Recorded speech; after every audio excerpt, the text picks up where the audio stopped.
Hello friends, என்னோட பேர் Hemamalini. Welcome to Malini's dhaba. இன்றைக்கி நம்ம சேனலில் நல்ல வெள்ளையர்னு அதே நேரத்தில் நல்ல பொசு பொசுன்னு உப்பலான பூரியும் அதுக்கு தொட்டு சாப்பிட்ற மாதிரி ஒரு அருமையான உருளைக்கிழங்கு மசாலா எப்படி செய்கிறதுனா பார்க்க போகிறோம். இது ஒரு அருமையான லஞ்ச் பாக்ஸ் ரெசிபி. வீடியோவுக்கு போகிறதுக்கு முதல்ல இது வரைக்கும் நம்ம சேனலில் சப்ஸ்கிரைப் பண்ணாமல் இருந்தால் மறக்காமல் சப்ஸ்கிரைப் பண்ணி வச்சுட்டு பக்கத்தில் இருக்க பெல் பட்டனையும் ப்ரெஸ் பண்ணி வச்சுக்கோங்க. அப்போ தான் நான் போடுற வீடியோஸ் உங்களுக்கு நோட்டிஃபிகேஷனில் வரும். பொதுவாகவே நம்ம பூரி செய்கிறதுக்கு கோதுமை மாவு அப்படி இல்லைன்னா மைதா மாவு தான் யூஸ் பண்ணுவோம். இன்றைக்கி ரொம்ப டிஃப்ரெண்ட்டாக ரவையை வச்சு தான் பூரி செய்ய போகிறோம். டேஸ்ட் வந்து ரொம்ப பிரமாதமாக இருக்கும். அதுக்கு நான் ஒரு கப் அளவுக்கு வறுக்காத ரவையை எடுத்து மிக்ஸி ஜாரில் சேர்த்து நல்ல பவுடர் மாதிரி அரைச்சி முதல்ல ஒரு பக்கத்துக்கு வச்சுக்கலாம். இப்போ பாருங்கள், அரைச்சி வந்த பவுடரை ஒரு பாத்திரத்துக்கு மாற்றிக்கலாம். அதிகமாக பவுடராக இருக்காது, லேசாக குறப்பாக தான் இருக்கும். இதில் 1/2 டீஸ்பூன் அளவுக்கு உப்பு சேர்த்துக்கோங்க. 2 டீஸ்பூன் அளவுக்கு எண்ணெய் சேர்த்துக்கோங்க. எண்ணெயும் சேர்த்து கையை வச்சு நல்லா கலந்து விட்டுக்கோங்க. எல்லா பக்கமும் உப்பும் அதே நேரத்தில் எண்ணெயும் படுற மாதிரி நல்லா கலந்து விட்டுக்கோங்க. இந்த அளவுக்கு நல்லா கலந்து விட்ட பிறகு 1/2 கப் அளவுக்கு தண்ணி சேர்த்துக்கோங்க. கொஞ்சம் கொஞ்சமாக சேர்த்து நல்லா சாஃப்டாக பிசைஞ்சிக்கோங்க. மாவை கொஞ்சம் தளர்வாக பிசைஞ்சிக்கோங்க. ஏன்னா நம்ம மாவு வந்து ஊற வைக்க போகிறோம். ஊற வச்ச பிறகு பார்த்திங்கன்னா கொஞ்சம் ஹார்டாக இருக்கும். அதனால் கொஞ்சம் தளர்வாக பிசைஞ்சிக்கோங்க. கொஞ்சம் கொஞ்சமாக தண்ணியை ஊற்றி நல்லா சாஃப்டாக பிசைஞ்சிக்கோங்க. கொஞ்சம் அதிகமாக தண்ணி சேர்த்துக்கோங்க. 1லேருந்து 2 டேபிள் ஸ்பூன் அளவுக்கு எக்ஸ்ட்ரா சேர்த்துக்கோங்க. இப்போ பாருங்கள், நல்லா சாஃப்டான பதத்துக்கு பிசைஞ்சாச்சு. இதை அப்படியே 15லேருந்து 20 நிமிஷம் நல்லா ரெஸ்ட் பண்ண வைக்கலாம். அதுக்குள்ளே நம்ம பூரிக்கு மசாலா ரெடி பண்ணிக்கலாம். பூரிக்கு இன்றைக்கி நம்ம உருளைக்கிழங்கு மசாலா செய்ய போகிறோம். அதுக்கு நான் கடாய் அடுப்பில் வச்சுருக்கேன். இதில் 2 டீஸ்பூன் அளவுக்கு எண்ணெய் சேர்த்துக்கோங்க. எண்ணெய் நல்லா சூடானோன்னு 1/2 டீஸ்பூன் கடுகு, 1/2 டீஸ்பூன் உளுந்து, 1/2 டீஸ்பூன் அளவுக்கு சோம்பு, 2 டீஸ்பூன் கடலைப்பருப்பு சேர்த்துக்கோங்க. எல்லாம் நல்லா பொரியட்டும். இதில் 2 காஞ்ச மிளகாவும் கிள்ளி போட்டுட்டு 2 பச்சை மிளகாவும் உடச்சி போட்டுக்கோங்க. எல்லாம் சேர்த்து நல்லா பொரியட்டும். ஃப்ளேமை மீடியம்லேயே வச்சுக்கோங்க. இந்த அளவுக்கு நல்லா பொரிஞ்ச உடனே 2 கொத்து கருவேப்பிலையை நல்லா ஆஞ்சு சேர்த்துக்கோங்க.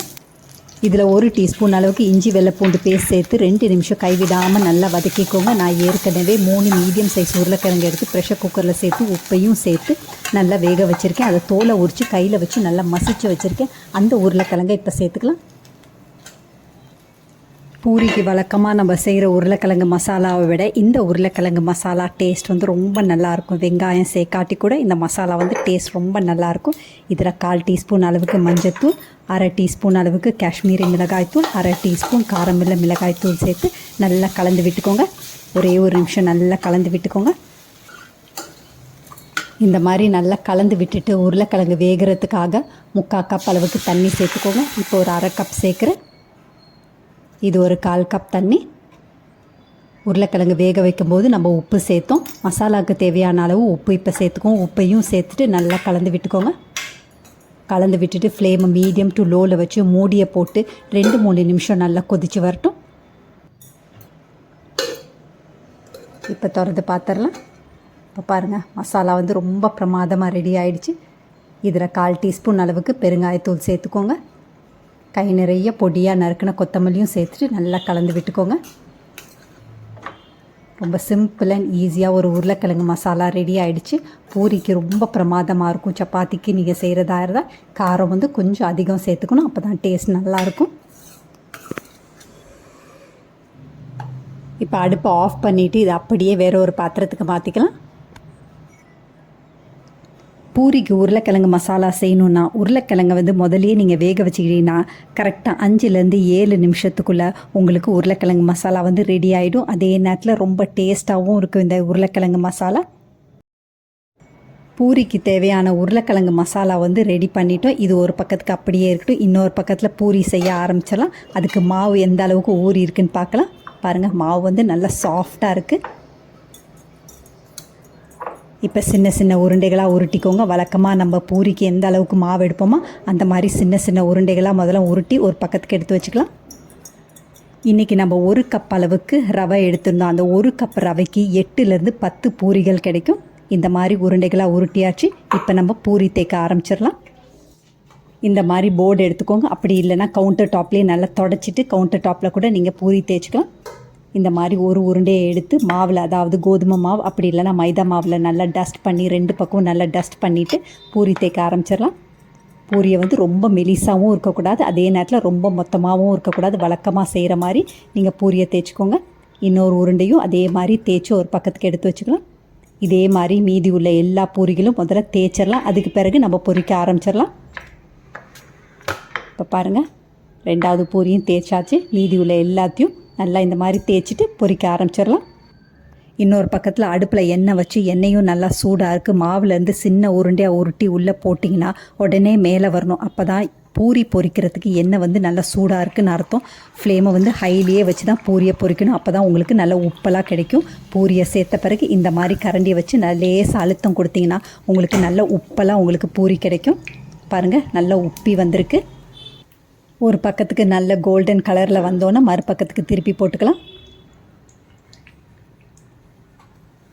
இப்போ பாருங்கள், 2 பக்கமும் நல்ல கோல்டன் ப்ரௌனில் இருக்குது. இப்போ நம்ம அடுப்புலேருந்து எடுத்துடலாம். இன்னொரு பூரியும் இதே மாதிரி போட்டு பார்த்துடலாம். பூரியை சேர்த்த பிறகு லேசாக அழுத்தம் கொடுத்துக்கோங்க. ஃப்ளேமை எப்பயுமே ஹையில் தான் இருக்கணும். அப்போ தான் உங்களுக்கு பூரி நல்ல உப்பெல்லாம் கிடைக்கும். ஒரு பக்கம் நல்ல கோல்டன் ப்ரௌன் ஆகிடுச்சு, மறுபக்கமும் நல்ல கோல்டன் ப்ரௌன் ஆகிடுச்சு. இப்போ நம்ம அடுப்புலேருந்து எடுத்துடலாம். மீதி உள்ள எல்லா பூரியும் இதே மாதிரி சுட்டு ஒரு பக்கத்துக்கு எடுத்து வச்சுக்கலாம். பாருங்கள், நல்ல வெளியேறுன்னு பொசு பொசுன்னு நல்ல உப்பலான பூரி. மைதா மாவு, கோதுமை மாவு எதுவுமே சேர்க்காமல் வெறும் ரவையை வச்சு ரொம்ப அருமையாக பூரி ரெடி பண்ணிட்டோம். அதுக்கு தொட்டு சாப்பிட்ற மாதிரி ஒரு அருமையான உருளைக்கிழங்கு மசாலா. ரொம்ப சிம்பிள் அண்ட் ஈஸியாக கரெக்டாக 5லேருந்து 7 நிமிஷத்துக்குள்ளே நம்ம ரெடி பண்ணிட்டோம். இந்த பூரி மசாலாவை ஈவினிங் ஸ்நாக்ஸாக கூட நம்ம சாப்பிட்லாம். அதனால் இன்றைக்கி சாயந்தரமே குழந்தைங்க ஸ்கூலை விட்டு வரும்போது இந்த மாதிரி பூரி மசாலாவை செஞ்சு கொடுத்தீங்கன்னா என்ஜாய் பண்ணி சாப்பிடுவாங்க. இது ஒரு அருமையான லஞ்ச் பாக்ஸ் ரெசிபி. இதை காலையில் பிரேக்ஃபாஸ்ட்டுக்கு நீங்கள் செஞ்சிங்கன்னா மதியம் லஞ்சுக்கும் நீங்கள் லஞ்ச் பாக்ஸுக்கு ஸ்கூலுக்கு கொடுக்கலாம். அது மட்டும் இல்லை, எக்ஸ்ட்ரா மாவு கண்டிப்பாக நீங்கள் போட்டு தான் செய்யணும். ஏன்னா 2 பூரி சாப்பிட்ற இடத்துல 4-5 பூரி சாப்பிடுவாங்க. அந்த அளவுக்கு டேஸ்ட்டும் நல்லாயிருக்கும். பொசு பொசுன்னு இருக்கனால நல்லா என்ஜாய் பண்ணி சாப்பிடுவாங்க. இதே மாதிரி அளவுகளோட நீங்களும் இந்த உருளைக்கிழங்கு பூரி மசாலாவை செஞ்சு பார்த்துட்டு எப்படி இருக்குன்னு கமெண்ட் பண்ணுங்கள். பிடிச்சிருந்தா இந்த ரெசிபி உங்கள் ஃபேமிலி ஃப்ரெண்ட்ஸோட ஷேர் பண்ணுங்கள், லைக் பண்ணுங்கள், சேவ் பண்ணி வச்சுக்கோங்க.